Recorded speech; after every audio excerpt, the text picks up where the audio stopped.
Optimal minimalism. At this altitude, I can run flat out for a half mile before my hands start shaking. Can I answer your personal question? Now would seem an appropriate time. What if I did the opposite? I'm a cybernetic organism, living tissue over a metal endoskeleton. Tim Ferriss Show. This episode is brought to you by AG1, the daily foundational nutritional supplement that supports whole body health. I do get asked a lot what I would take if I could only take one supplement. And the true answer is invariably AG1. It simply covers a ton of bases. I usually drink it in the mornings and frequently take their travel packs with me on the road. So what is AG1? AG1 is a science-driven formulation of vitamins, probiotics, and whole food sourced nutrients. In a single scoop, AG1 gives you support for the brain, gut, and immune system. So take ownership of your health and try AG1 today. You will get a free 1-year supply of vitamin D and 5 free AG1 travel packs with your first subscription purchase. So learn more, check it out. Go to drinkag1.com/Tim. That's drinkag1, the number 1, drinkag1.com/Tim. Last time, drinkag1.com/Tim. Check it out. Good evening. This is Jocko Willink, and I am standing in as the host for the Tim Ferriss Show. And I'm doing some talking because right now, Mr. Tim Ferriss can't talk to you himself because he is in a silent retreat where he's remaining in complete silence for, I think, 10 days. And it's not just silence, it's actually also no books, no computers, no phones, obviously. It's just pure silence, alone with your thoughts. Not exactly what I would want to do, but sounds kind of crazy, and it sounds like something Tim Ferriss would do. But in the meantime, like I said, I am here to guest host this show, which is awesome. I appreciate that opportunity, and thanks to Tim Ferriss for giving me that opportunity. Now, a little bit about my background first. If you want to know about me, one of the best places to find out about me is actually on this podcast as well. Tim Ferriss episode number 107. And that was released in September of 2015. And that was the first time I was ever interviewed, really, for anything.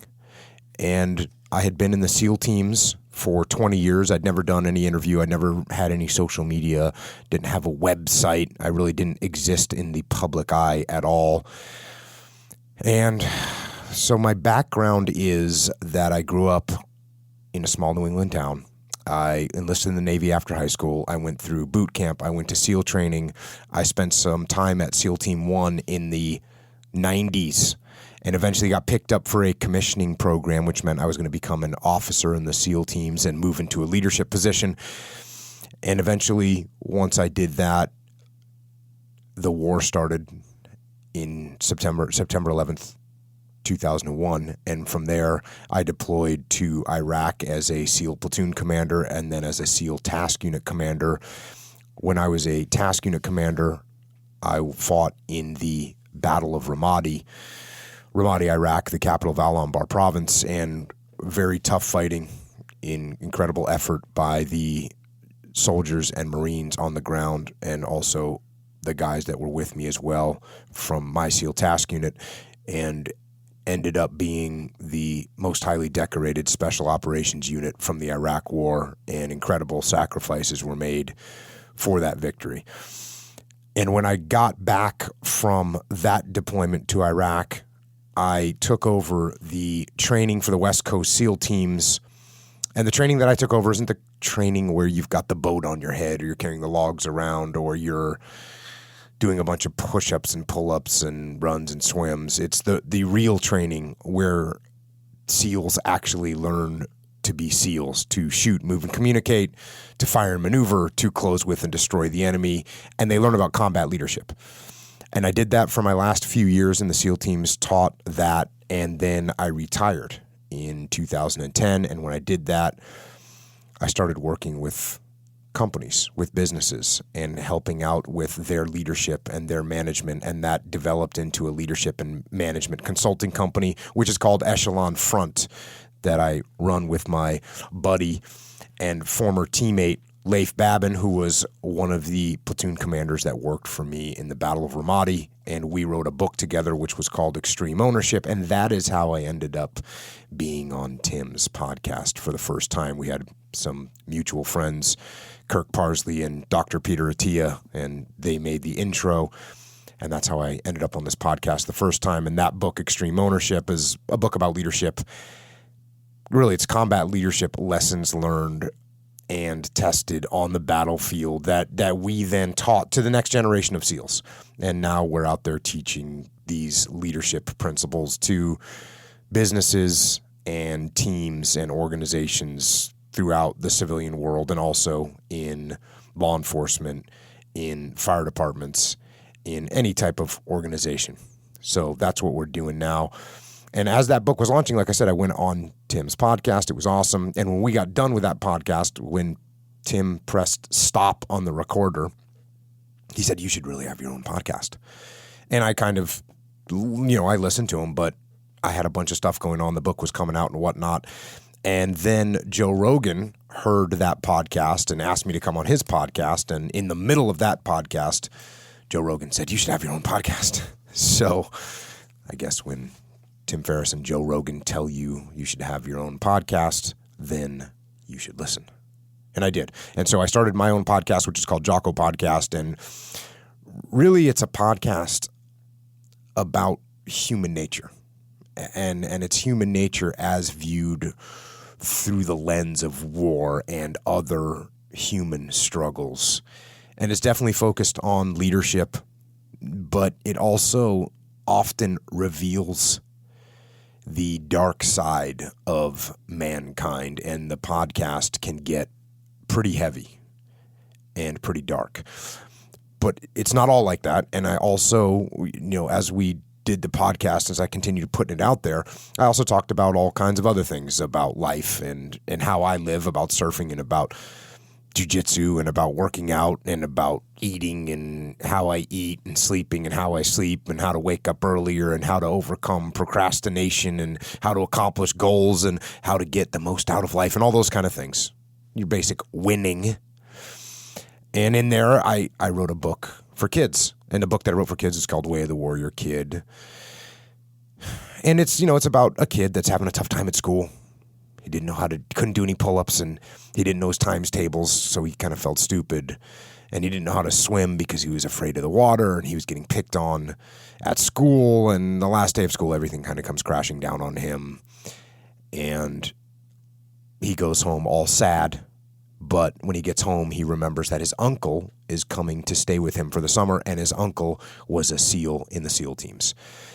And so his uncle finds out what these problems are that the kid is suffering through and says, "Look, you can't swim, you don't know how to do any pull-ups, or you can't do any pull-ups, you don't know your times tables, you're getting picked on at school, we can handle those problems." So they go on a little journey, and the Uncle Jake, teaches young Mark how to overcome all these challenges. And so that book came out, but people were asking for sort of details on the aspect of my life about, not about the leadership stuff, but about my sort of kind of operating system. And so eventually I put that down, kind of my mode of living, into the way I live. And this book is called Discipline Equals Freedom Field Manual.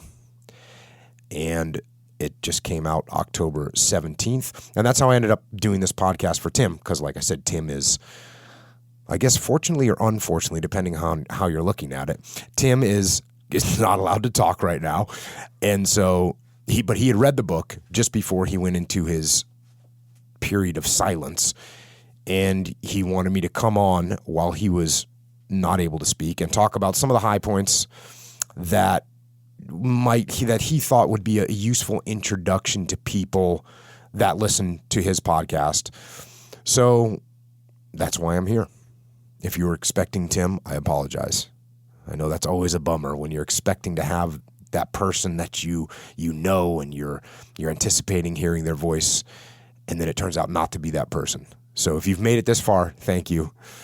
And here we go. The book is broken into two sections. The first section is called Thoughts, and the second section is called Actions. And the Thoughts section is about, well, basically it's what goes through my head. It's how I view and how I think about things.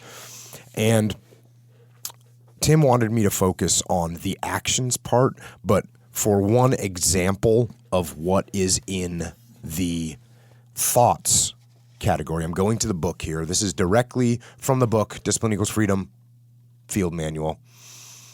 Here we go. People want to know how to stop laziness.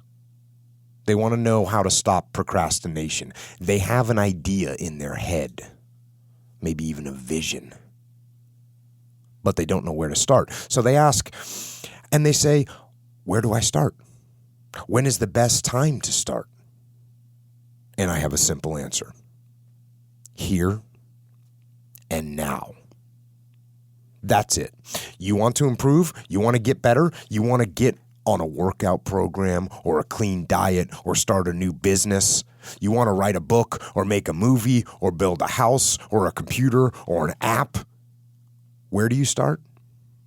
You start right here. When do you start? You start right now. You initiate action. You go.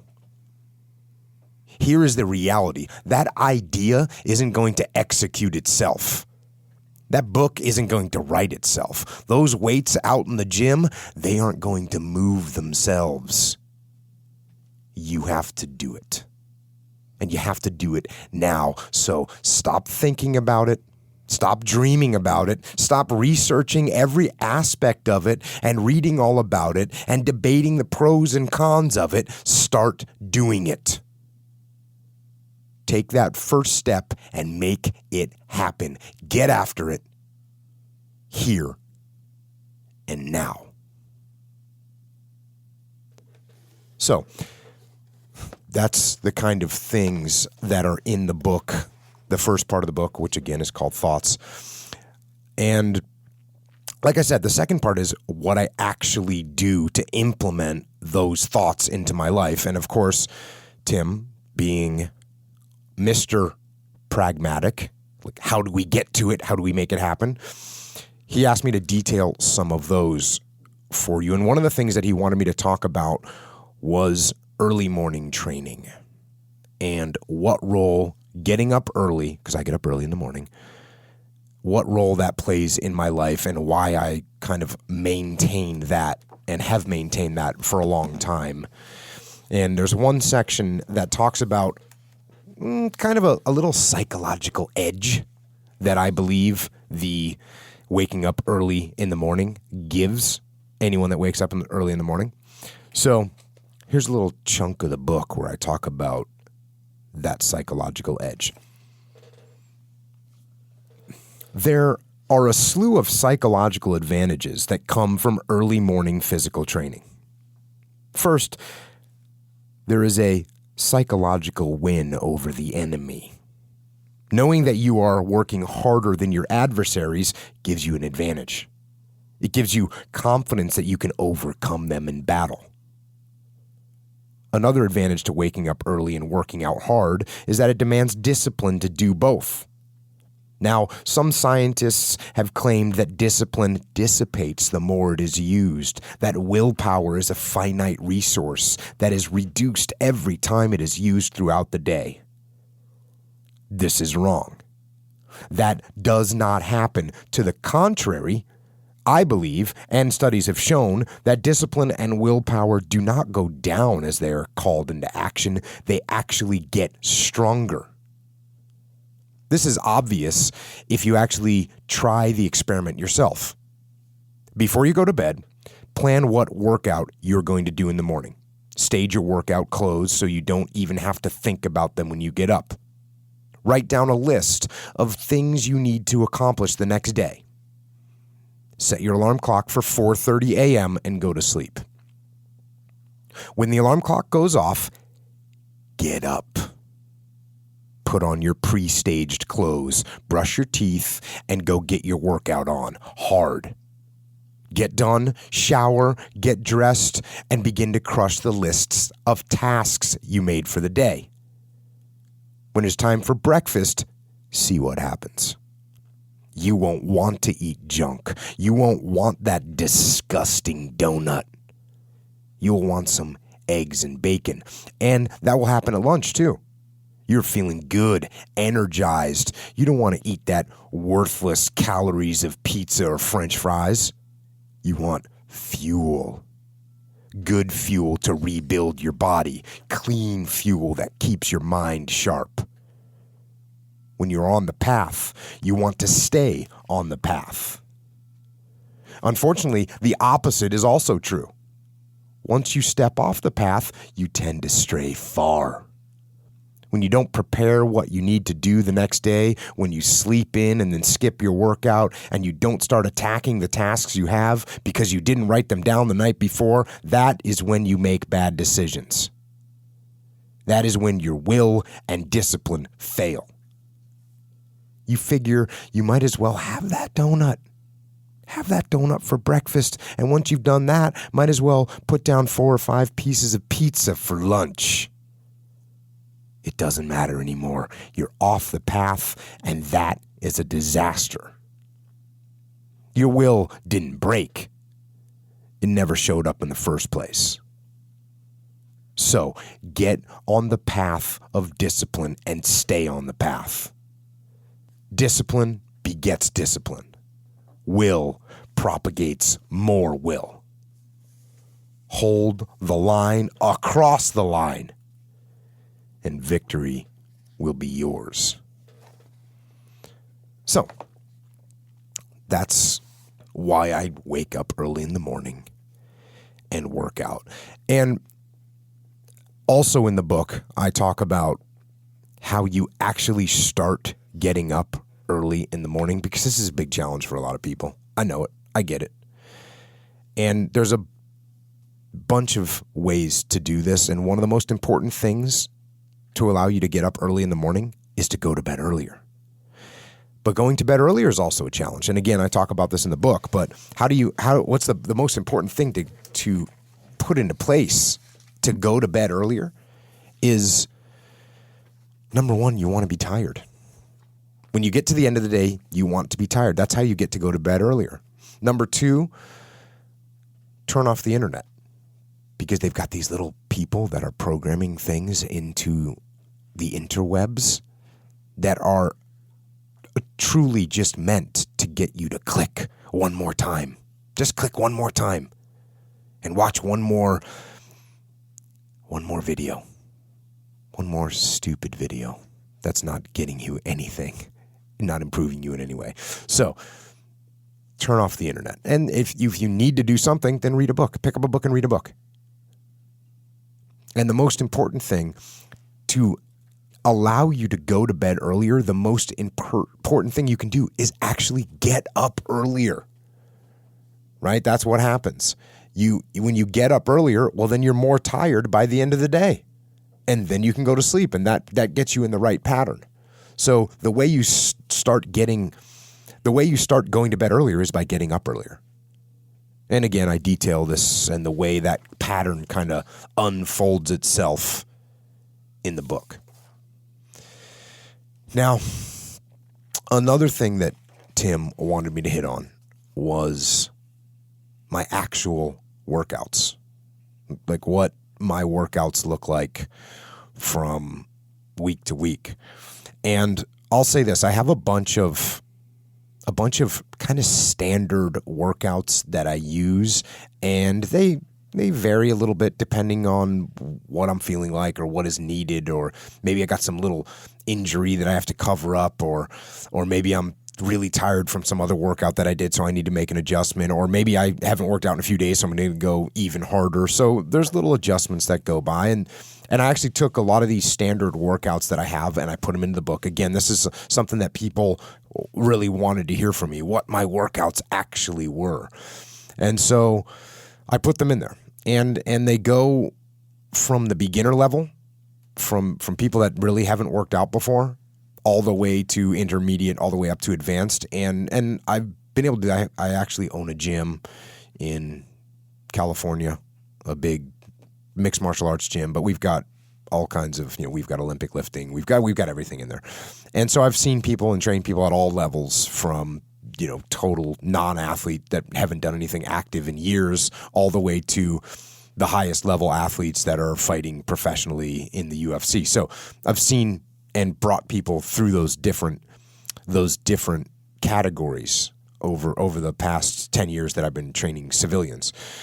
So that's what this book contains, is what those are like. Now, I also go after different goals, because you want to be chasing something. At least I do. I want to be chasing something. I want to be trying to achieve something, but I don't just continually chase the same thing. So sometimes I'll be trying to, maybe I'll spend a month trying to increase my deadlift and get my deadlift up there. And then sometimes I'll be just trying to run and get my 3-mile timed run or my 4-mile timed run down. Or sometimes I'm trying to max out on pull-ups and see how many pull-ups I can get. And so I'm kind of always chasing some goal of some kind. And I never go too far in one direction, because I think that would not suit me for the way I live. For instance, if I was just trying to get a massive deadlift, which is awesome, but if that's my sole purpose, is to get a massive deadlift, well, then I'm going to be as big and strong as possible, but that's obviously going to hurt my mobility. It's going to hurt my cardio. And so I get to a point where, I'm maybe some percentage of my capability. And then once I get to that percentage and I get to that point where I'm really going to have to change my lifestyle in order to increase beyond that, that's when I say, okay, you know what? This is where my deadlift is at right now. Let's start looking at how many pull-ups I can do, or let's start seeing what other exercise I can move on to and find some other challenge. So that's sort of what my workouts are like. I'm always chasing something. The other thing with this is people get really fanatical about working out, and they get into where their workout becomes a form of religion. And that's one of the reasons that I never really talk specifically about what I do for my workouts, because don't really like to preach about, you should do this or you should do that. But people are interested, so that's why I put it out there. And it is, the kind of training that I do, it definitely has been effective for me over the years in my various jobs. So, but I'm not a person that says, hey, my way is better than everyone else's way. I'm not one of those people. I'm not saying that at all. Actually, there's people that know more than me, and there's people that have the better methodologies or different methodologies that work well for their system, and that's cool. That's cool. If you want to text or whatever, put on social media 8,000 times that you have something better, that's awesome. I appreciate your input. But I've been doing what I've done for a long time, and it's not a religion to me. It's just a cool way of working out. So my workouts are kind of split into some broad movements. The broad movements are pull, push, lift, and squat. And how those break out, pull is basically centered around pull-ups. And in SEAL training, you do a lot of pull-ups, and pull-ups are obviously important because you got to be able to pull yourself up, climb ladders, all those things. And it's also good to know that you can move your body weight around. So pull-ups are a huge part of my workouts, and pull-ups is what the pull day is centered on. And I do all different kinds of pull-ups, close grip and narrow grip and wide grip and ring pull-ups and climbing ropes and obviously pull-ups on the pull-up bar. And so that's what the pull day is based on. The push day is, again, it goes back, it's rooted in SEAL training, which is the push day is basically centered around push-ups and dips. And so, again, all the different kinds of push-ups and all the different kinds of dips, ring dips, bar dips, push-ups, close grip push-ups, wide grip push-ups, dive bomber push-ups, all these different types of push-ups that you can do. That's what that push day is centered on. The lift day is, for lack of a better way to explain this, the lift day for me is primarily about getting things off the ground and over my head. So that means deadlifts, it means cleans, it means clean and jerk, it means press, it means snatches, it means handstand push-ups, those kind of exercises. That's what the lift day is to me. And then finally squat, which could also be called leg day, but that obviously focuses on all different kinds of squatting, from back squat and front squat and overhead squat and all the other types of variations of squats that there are. But also, it's not just squatting, because I'll do plyometrics and sprinting and calisthenics that are leg focused. So those are the kind of the four categories: pull, push, lift, and squat. And then on top of those, I do gut, which I guess it's what normal people kind of call core or abs, but I just have always called it gut. Again, that's rooted in the SEAL teams. They would, when I was a new guy in 1990, whatever, they'd say, we're going to do some gut work. And what that meant was you were going to work out your abs. You're going to do sit-ups. You're going to do Russian twists. You're going to do all flutter kicks, all those things. And then on top of that, I do metabolic conditioning. And the way I do metabolic conditioning, which is basically that means you're going to be breathing hard, really hard, for either a short, intense amount of time or maybe a little bit longer. But that's what I definitely do metabolic conditioning. And the reason I do metabolic conditioning is so that I'm in good shape, so I can sustain a high output for short bursts and multiple short bursts and over longer periods of time. And I mix that in sometimes with the workout itself. And sometimes I do it before the workout. Sometimes I do it after the workout. And I mean, if you talk about what my workouts consist of as far as time goes, my workouts just depend on what's going on in my world in that day. Some of my workouts are very quick and I can get them done in less than 10 minutes and they make you want to throw up. And at the same time, some of them, sometimes I'm working out for 3 hours, maybe doing singles and doubles and triples on weights for heavy exercises. So, and it depends. It depends on what I'm doing, what my current goal is, how I set those up, and it also depends on what life is throwing at me. Obviously, out on the road somewhere, you can't always do heavy squats because your hotel gym only has 2 35-pound dumbbells, which really puts the heavy squats out of the picture. So you got to be able to adapt and make something else happen. So Tim asked that I talk about what an actual series of workouts from me would look like. And so, like I said, in the book, I actually put the workouts in the book.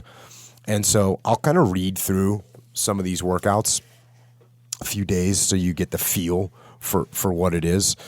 And I went right to the advanced workouts. Again, there's beginner, intermediate, and advanced. And maybe I'll talk a little bit about some of the beginner ones too. But there is a place to start. If you can't do anything, you can still get started. But the advanced, here's an example of what I would do on a pull day for an advanced workout. So here we go. The primary work is going to be 30 muscle-ups, and a muscle-up is on rings. You can do them on a bar too. I do them usually on rings. A muscle-up is where you hold on to rings or a bar, like you're going to do a pull-up. You do a pull-up, but you pull yourself all the way up and then press through until you've done a dip, and now you're in the dip position, either on top of the bar or on above the rings. So it's called a muscle-up. If you can't understand my description, then you can go to YouTube and look up muscle up and you'll see them. So 30 muscle ups and then 100 dead hang pull-ups and then 100 kipping pull-ups. And I'll do all those for time as fast as I can. And then when I get done with those, I'll do some hang cleans, which again, this is a place where you might want to go to YouTube and check out what a hang clean is. YouTube is an incredible instrument and tool for trying to learn. That being said, when you go and you look at the YouTube video, what you think you're doing is not what you probably are doing, and that's why getting a coach to help you is very important. I remember one time I was coaching a guy in boxing, and in boxing you're supposed to move your head from side to side. There's certain movements that your head is supposed to have, and I was watching him do it, and he said, how's my head movement looking? And I hadn't trained him in a while. He said, how's my head movement looking? And I said, well, go ahead and let me see it. And so he started doing it, and it was hilarious because his head was staying absolutely still, but his shoulders he would lift his left shoulder, then lift his right shoulder, then lift his left shoulder, then lift his right shoulder. But his head was staying still. And I said, okay, it's okay. Just come here and look in the mirror, because when you shadow box, you use a mirror. And he looked in the mirror and he saw what was happening. And in his mind, his head was moving back and forth from left to right. But in reality, the only thing that was moving was his shoulders lifting up. So you have to be very careful when you're lifting weights that you truly are doing what you think you're doing. And the easiest way to do that is to have a coach come and watch you do your movements. So, for instance, the hang clean is a movement that I would do next in this workout, and I would just do probably six sets of between 3 to 6 repetitions. And again, I'm just trying to maintain good form and then get done with that. So I've done 30 muscle ups. I've done 100 dead hang pull-ups. And a dead hang pull-up, if you don't know what that is, that's where you don't use any motion of your body. You're using pure strength. And then I do 100 kipping pull-ups. Oh, and before everyone thinks I'm lying or whatever, I can't do 100 dead hang pull-ups in a row. I can't do 30 muscle-ups in a row. I can't do 100 kipping pull-ups in a row. When I talk about doing these, I talk about doing as many as I can, and then I have to stop and shake it out, and then I jump up and do some more. So maybe for my 100 dead hang pull-ups, maybe my first set, I only get 14 dead hang pull-ups. I drop off the bar, I shake it out, I jump up there, and I do another 10. So now I'm at 24. And then I can't do any more, so I drop off the bar. Maybe I get another set of 10. Then I'm at 34. And so that's what I'm going to do until I get to 100. When I get to 100, dead hang pull-ups, now it's time for me to do kipping pull-ups, and I'll do the same thing. Maybe the first set I do 40 kipping pull-ups. Once I've done 40, I shake off the bar, or jump off the bar, shake it out a little bit. I'll jump up back on the bar, and now I do 20. So I'm up to 60. And now I drop off the bar, I do it again, I get up to 80. So that's what I'm talking about. You're going to break up these sets until you can get the number that you're aiming for. So then after I'd done 30 muscle-ups, 100 dead hang pull-ups, 100 kipping pull-ups, then I jump into doing some 6 sets of hang cleans with a weight that allows you to do 3 to 6 repetitions per set while you're still maintaining good form. And it's critical to maintain good form. And then I would do 5 sets of reverse curls followed by regular curls. Now, I went through the stage of saying, oh, curls, those are just the exercise for looking good. And I was kind of derogatory on doing curls, but I changed my mind. I would say a few years ago, I changed my mind because, I hurt my bicep. And when I hurt my bicep, I said to myself, well, maybe my bicep isn't as strong as it should be, and the tendons going into it maybe aren't as strong as they should be. And so maybe I should do a little bit of isolation training on those muscles to make them stronger. And so that's what I started doing, and it's worked out well. My bicep healed, and it hasn't been injured since then. So that's an exercise that even though people might think, oh, curls, that's a bodybuilding exercise, why would I do that? I don't care about looking good. I just want to be strong. Well, it makes you stronger too. So that's the curls. Then from there, I would do some gut work. The gut work I have listed on this particular workup is 100 V-ups, which is when you're laying flat on your back, arms extended above your head, feet extended as far as you can, and then you close up like a jackknife in a V position until you touch your toes to your fingers, and then you lay back down. Do 100 of those, and then 100 Russian twists, which is when your feet are up in the air, your torso is up in the air, and you're bringing your hands back and forth from side to side. Get done with that, and then I would do a little Metcon work, so metabolic conditioning. And for this one here, I have listed do 4 sets of cleans and pull-ups with the following repetitions. So I do a set of 20 cleans, followed by 20 pull-ups, then 15 cleans, followed by 15 pull-ups, then 10 cleans, followed by 10 pull-ups, then 5 cleans, followed by 5 pull-ups. And that's what I would do. And for the cleans, I'd use probably about 60% of my body weight to do cleans. And there you get a little cardio work during that. You will be breathing hard, I promise, if you give that a shot. So there's an example of a workout that I would do and for my pull day. I'll talk about let's just do one more. Go for a push day. Push day. Here's another workout.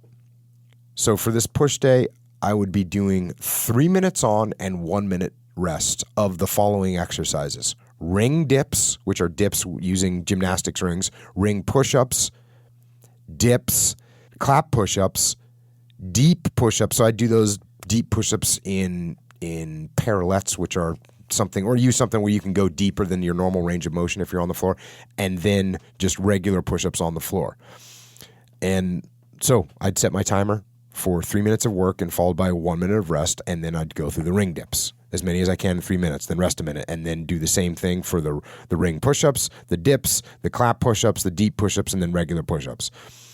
And once my time is up, and this is something I always do, is that when I get to that last set, the last set is kind of the easiest exercise. So regular push-ups are easier than clap push-ups, and they're easier than deep push-ups. When I get there, I'm always going to do 100 at that last set. So, and again, that doesn't mean I can do 100 push-ups in a row, especially after I've done all this other work, but I will continue to take rests and break up the set until I can get to what I want to do, until I get to that number of 100. Now, I get done with that, and I would do some repetitions of the snatch movement. The snatch is a really hard movement to do. And again, YouTube has some good visuals of what it looks like to do a snatch, but if you're going to start snatching, you really need to get someone to watch you and a good qualified coach that can watch you and make sure that you're doing these exercises right. And I would do some repetitions of that just to build my own muscle memory and try and get better at the exercise. I'm not great at that exercise. And then do some gut, hold a plank for 5 minutes. And then for the Metcon, for the metabolic conditioning, I do 3 rounds of max burpees in 3 minutes with 1 minute of rest between the rounds. And that right there, that'll inflict some damage on you if you go hard. Actually, 2 minutes of burpees can crush people. If you go as hard as you possibly can for 2 minutes of burpees, it can leave a mark. It can leave a mark. I will tell you. Now, for the lifting, again, you got to be really careful and make sure that your technique is absolutely critical. And you got to, if you sacrifice your form, it will not make you stronger. It will actually make you injured. And I wrote that in the book, that right there. Sacrificing proper form will not make you stronger. It will only make you injured. So try and find a good coach that's going to teach you these things. And for this, for instance, on a lift day, in this workout that I've got in the book, I would do 8 to 10 sets of clean and jerks, building up to 4 sets that with a weight that allows me to do 2 to 4 repetitions. So I'm just doing 8 to 10 sets, taking some time in between each set. This is a day where I'm trying to get stronger, trying to build my strength, trying to build my clean and jerk. So it's pretty simple. It's pretty straightforward. 8 to 10 sets of clean and jerks, and I'm trying to build up to where I do 4 of the sets are with a pretty heavy weight that I can only do 2, 3, maybe 4 times. Get done with that, I'm going to do some hanging windshield wipers for my gut, which is when you hang from a bar and you bring your legs back and forth like a set of windshield wipers. They're brutal, by the way. So be ready for that. Sounds all easy. They're not. And then for the Metcon, I would do this here, about 60% of body weight, 30 repetitions of clean and jerks without putting the bar down. Once you get done with that, rest 2 minutes, do 20 repetitions of clean and jerks with the same weight. Get done with that, rest 2 minutes, all those without putting the bar down. Then the last one, you perform 10 repetitions. So you get about 60% of your body weight, you do 30 reps, don't put the bar down during the 30 reps. Once you're done with the 30 reps, you can put the bar down. Rest for 2 minutes. then pick up the bar again, do 20 reps, same weight. When you're done with that, put the bar down, rest for 2 minutes. 2 minutes is up, do it again, 10 repetitions, and then you're done. That's going to get you some. It's a tough workout, I can assure you. And lastly, for a squat day, what I would do here is just going to do some squats. I would do 50 overhead squats with about 60% body weight. And again, this is something you're going to break up. You're going to do what you can.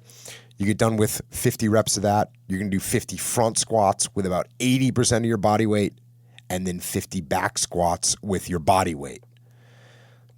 That's it. Pretty simple. Get done with that. Do some gut. 100 sit-ups with 20% of your body weight sitting on your chest. And the Metcon is to run 2 miles. And I usually like to do some kind of a run when I get done squatting because it kind of loosens up the legs and gets some of that lactic acid moved out of there. So those are some examples of the workouts that I do. And then I normally just go right back into the workout. However, sometimes after I've brutalized myself for multiple days in a row, I feel like crap. And so I might take a rest day. And what I do on a rest day is I'll still do something. Maybe I'll just go for a jog. Maybe I'll go for a swim. Maybe let's go in there and do some burpees to warm up and then just do some good stretching. But I don't like to take a lot of days off, scheduled days off, because I think life brings me days off more often than I need. So whether it's you're traveling or whether it's your water heater breaks or your car broke down or your kid got sick and you have to miss your workout, that's when I take my days off, when I'm forced to by life. Now, again, inside this book, I've got beginner routines as well. And the beginner routines are actually, I'll look at one right now. For instance, for a pull-up workout, all you're going to do is 8 sets of max pull-ups. So you might only be able to do 3 pull-ups. And guess what? You're going to do 3 pull-ups then. And then you'll rest for a few minutes. Then you'll do another 3, or maybe you're only doing 2. And then you do that 8 times. And if you can't do any pull-ups at all, there's an answer to that as well. You jump up on the bar and you hold yourself up there as long as you can. And you just do the negative work. So, and then you get done with that. You do some sit-ups, as many as you can in 2 minutes. And then run 400 meters 2 times. That's a beginner workout out inside this book. So I start off pretty easy, and then it escalates as you get in better shape. And by the way, you can do that workout right there. It's a beginner workout, but you can do it. If you do it, if you're advanced and you do it, you'll still crush yourself, because instead of doing 3 pull-ups your first set, you'll be doing 58, and then you'll be getting your workout on. So again, that's the way the workout book, or the book, is set up as far as workouts goes. I also talk a little bit about training on the road, because I spend a lot of time traveling with Echelon Front, our consulting company. So I'm in hotel rooms a lot, and I got some stuff in there about the kind of workouts that I do in hotel gyms. You know, sometimes I'll, for instance, throw a towel over a piece of gym equipment if they don't have a pull-up bar, or I'll go into a parking garage, because just about every parking garage has some kind of plumbing or piping up in the ceiling, and so you can find a place that you can jump up and you can do some pull-ups. Be careful. Don't break the plumbing and cause massive amounts of damage. But you find a good pipe, or you find an I-beam that you can get a hold of, and you go there and you do some pull-ups. So there's that. I've spent many times doing dips between treadmills. I don't really like treadmills. If I'm going to run, I'm going to go run. But the treadmills have big handles on them, so I'll kind of move those around the floor a little bit and get some dips on those. And sometimes, in fact, oftentimes it's just the hotel room floor with their nasty carpets. And on those nasty carpets, I'll do burpees, I'll do push-ups, I'll do gut exercises, handstand push-ups, squats, pistols, which are one-legged squats. I'll do whatever, and I'll just get crazy with the calisthenics. And a lot of times also when I'm on the road is I don't have a lot of time, because I'm meeting with a client, and then I'm speaking, and then I'm going to a meeting. And so my workout, and I flew in and I got in late. And so a lot of times I'll just be doing some kind of a quick workout to maintain the discipline, and to get some level of workout and to get the blood flowing. Because I think it's bad when you don't wake up and do something, I always feel groggy for the day. So one of my favorite quick workouts to do is 100 burpees for time, 1 minute rest, 100 burpees for time. Get some of that. Again, it should probably take you less than 20 minutes for sure. And once you get done with that, you'll have the blood flowing and you'll feel better about yourself. Again, all those are in the book, and yeah, you can check them out. Now, another section of the book that Tim wanted me to talk about was I talk about martial arts in the book, and I've been training martial arts for a long time. And there's various types of martial arts. There's striking, there's grappling, and there's weapons. These are the broad martial arts categories, right? Striking, which is when you're hitting people, grappling, which is when you're grabbing people, and using weapons. Obviously, there's all kinds of different weapons, from knives to swords to sticks to firearms, guns. And so I talk about those things, but I talk a lot about jiu-jitsu, which I think is the best base to have for martial arts. And Tim liked this part where I talked about why to start with Brazilian Jiu-Jitsu and how it should be taught for self-defense. So here we're going to the book where I talk about why to start with Brazilian Jiu-Jitsu. Start with Brazilian Jiu-Jitsu. It is a form of grappling that is highly advanced because for the most part the actual fighting takes place on the ground. This is a key point because our first form of self-defense is to get away. Yes, to run. If you are confronted by another person or a group of people, the best thing you can do is run away. Avoid the conflict. This is relatively easy if someone is trying to strike you with punches or kicks. They do not have control over you, so you can simply run away from them. You have won. The problem comes in a self-defense situation when someone is grabbing you. Now they are preventing your first line of self-defense, running away. As soon as someone grabs you, you are in a grappling scenario. And one of the most critical parts of Brazilian Jiu-Jitsu is escaping from someone's grip so you can run. Oftentimes, an attacker will take you to the ground in order to prevent you from escaping their grip. When this happens, the ability to ground fight is used not to stay on the ground, but to get up and get away from the attacker. The first goal of a beginner in jiu-jitsu is not to get the fight to the ground, but to get up off the ground and get away.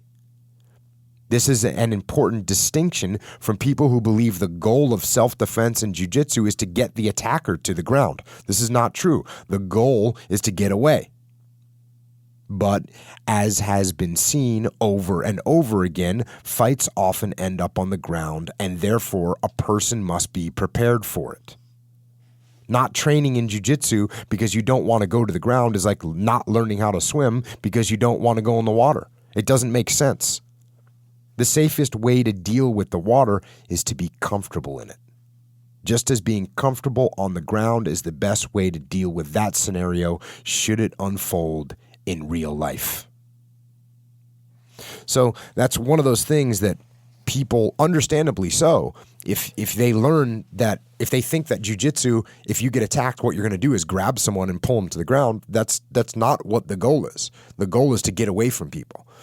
So unfortunately, in many fights, they end up on the ground because if you start hitting someone, their defense might be to grab you. And when they grab you, now you're in a grappling scenario. So that is why jiu-jitsu is very important. Now, there's other great martial arts, and I talk about them in the book as well. One of the things that Tim asked me about is if I was teaching a jiu-jitsu to a sort of a semi-athletic person, not an Olympic decathlete, but not a couch potato either, what would the first week look like? And the first week would be pretty straightforward. The things I would want someone to understand are the fundamental positions of jiu-jitsu. Jiu-jitsu is a grappling art. You're wrestling with another human being, and there's certain positions, and they have certain advantages and disadvantages. And so I would want them to understand these fundamental positions. One's called the mount, one's called the guard, one's called the back, one is called side control, one is called half guard. And I would want people to understand what those positions were and how they related to jiu-jitsu. And the next thing I would understand is this position. I would want my student to understand this position called the mount. The position is a position of dominance in jiu-jitsu. The person that is mounted is on the top position, and they have a lot of control over the person that's beneath them. And if you are trapped there, you are in a lot of trouble. And so one of the first things I would teach people is how to escape from that mounted position when you're on the bottom, and how to get back up to their feet. That's the next thing, is how do you get back up to your feet effectively so that you can get away? And then I would want them to learn if they are in the mounted position, how would they do some kind of a submission hold? That's one of the best things about jiu-jitsu is there's something called submission holds in it, where you can make the person tap out, or you can break their arm or put them to sleep through a chokehold. So I'd want them to start to learn to understand what submissions they are threatened with in the mount. That means you need to know what the offense is. And then I would want them to understand how this other position, which is called the guard. And the guard is where you're on the bottom position. So someone has taken you to the ground and you're on the bottom and they're on top of you with their weight, but you've managed to get your legs around their body so you have some control over their body weight. And then once they understand how important that position is, then I would say teach them some submissions and some sweeps, which is when you change position. You put the person on, you put your opponent on the bottom, you were on the bottom, and then you sweep them and you put them on the bottom. And the whole time that I'm teaching these things, I think it's very important in jiu-jitsu that you actually spar with other people, because people need to believe that jiu-jitsu works. And one of the best ways to convince people that jiu-jitsu works is to actually have them participate in it and actually have them train against another person that's good. Because when you train with someone that's good, that's 40 pounds lighter than you and clearly weaker than you are, and yet they can tap you out over and over and over again, it is a real eye-opener, and it will make a believer out of just about anyone. So it's good to roll. Now, you do have to be careful, because when people first start, they go crazy. Their ego gets out of control, and everyone wants to just go 1,000% against their opponent. So it's usually better to pair up someone against someone that's a little bit better than them, or maybe even quite a bit better than them, so that they can understand how effective it is. And they can understand that no matter how much they panic, no matter how much they thrash around, no matter how much they use all their strength, that doesn't work in comparison to good jiu-jitsu technique. So that's what it is for me, how I would that's how I do start people in jiu-jitsu. Now, there's something else to be said. When you go to a school, the school, wherever you go, does not revolve around you just showing up there. So you may not get this basic information, but what's cool about jiu-jitsu is I look at it sort of like learning a language. And one of the best ways to learn a language is through immersion training. And that's what's going to happen when you show up at many jiu-jitsu schools. You are going to get immersed in something you don't know what anything means. Just like if you showed up in a foreign country with a foreign language, you wouldn't understand anything at first. And then you start to recognize a word here and a word there, and then you recognize a little sentence fragment, and then eventually you start putting the pieces together, and then you can speak the language. The same thing happens in jiu-jitsu. So you start recognizing a move, and then you see where another move ties into it, and eventually you put together a fragment of a series of moves, and then eventually you learn the language of jiu-jitsu. So it's good to get the basics of all the different positions, and there's a million places to see those online so that you kind of understand fundamentally what's happening in jiu-jitsu.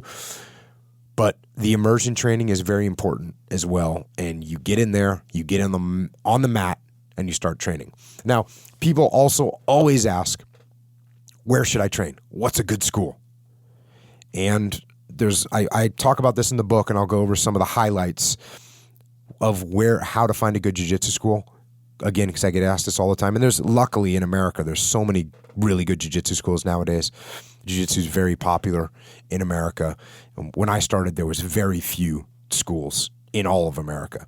And I was lucky to have a good school in San Diego, California. But that has spread now, and there's really good schools all over the place. So number one thing I look at is actually proximity from home or work. I think it's very important that wherever you're going to train is close enough to you that you can get there conveniently without an 87-minute transit to get there. No. If I've got a place I want my place to be as close as I can. I think that's one of the primary things you look at. How close is it so it's easy to get to, whether you go there after work and it's close to work, or whether you go there after when you get home because it's close to home. Either way. But having to drive 97 minutes to get to train somewhere is not going to be beneficial for your training. So look for somewhere close. The other thing is now you need to find a qualified instructor. There's a lot of qualified instructors out there. And you might have a black belt, and there's a lot of outstanding black belts, but you might only have a brown belt or a purple belt, depending on where you are in the world and how much jiu-jitsu is where you are. And so you might only have a purple or a brown belt, and that's actually fine. And back in the 90s, there were many schools in America that were run by purple belts, and they were very successful and taught a lot of great guys. And now there's more black belts, so that's more common. As far as the legitimacy of the instructor, there's a lot of really good internet police out there that keep the fakers in check. So a quick Google, maybe ask some people, check some forums, and find out if the person is legit or not. And that's very beneficial because you definitely want a good qualified instructor.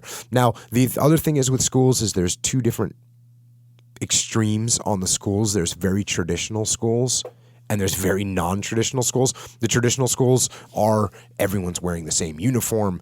Everything is done the same structured way each class. The instructors are called sensei or master or professor, and that's one type of school, and they're great. Some schools that are set up like that are great schools. There's also very non-traditional schools that are very loose, and everyone's wearing a different kind of uniform, and people are kind of coming on and off the mat, and instead of calling the instructor professor or master or sensei, they'll just call them Jocko or Dean or Jeff. Just it's all good. We're all friends, and we're training hard. And there's no formalities, there's no bowing, there's all kinds of different schools. And again, both those types of schools are good, and both those types of schools have absolutely produced world champions. But it kind of depends what you like, what type of personality you have, and where you think you'll fit in. And by the way, there's schools everywhere in between as well. There's schools that are kind of in the gray area between the very loose school to the very traditional school. There's some schools that are in the middle. And then you want to check that atmosphere out. What is that atmosphere like, and does the atmosphere match the goals that you have as a person? If you just want to learn some jiu-jitsu and start to train and you don't want to compete, but you want to know some good self-defense, that's one type of school, and you can find a school with that attitude. You can also find schools that are crazy competitive, and that's all they're focused on is sport jiu-jitsu and how can I win the next tournament, and they'll have very intense training. So and again, everything in between. So you want to find a place that goes and matches your goals. And I would recommend when you go into a gym, you try some classes, you see what they're like, you meet the other students, you ask the other students what their goals are in jiu-jitsu, and I think you can make a good decision. And another thing is, I always say this, jiu-jitsu is not a religion. And your instructors are not gods. They're people that are good at jiu-jitsu. So if you start feeling there's a cult scenario happening, just be careful. You shouldn't feel like that. Jiu-jitsu is fun and it's a great sport. So you shouldn't be feeling that cult scenario happening, and you shouldn't be looking at your jiu-jitsu instructor as a religious deity. So that's how you pick a school, and the book also discusses other martial arts, boxing, wrestling, Muay Thai, and like I said, firearms training. And what's interesting about all these different types of training, and you might be thinking that I'm not interested in martial arts, which is fine. But I will tell you that, first of all, martial arts are great to train. Not only are they great for self-defense and you learn how to handle yourself, they actually also make you a better person in a lot of different ways. You're able to handle yourself in any tough situation. You get confident because you know you can take care of yourself. And just the physical training, they make you sharper, both mentally and physically, sharper and tougher. And so that's why I think training martial arts and jiu-jitsu and boxing and Muay Thai and wrestling and firearms training and all these different martial arts type training, they will help you not just in those specific arenas, but in everything that you're doing in your life. And I think that's really why a lot of people listen to Tim, myself included. We all want to hear ways to get better in every different aspect of life. And the one thing that I know will make you better is discipline. The discipline to get up, the discipline to work out every day, the discipline to eat right, and the discipline to make good financial decisions and make disciplined choices about how you spend your time doing productive things. I think that discipline is the true pathway to improvement. And like the book says, discipline is ultimately the pathway to freedom. So, a bunch of stuff in the book. I appreciate everyone listening.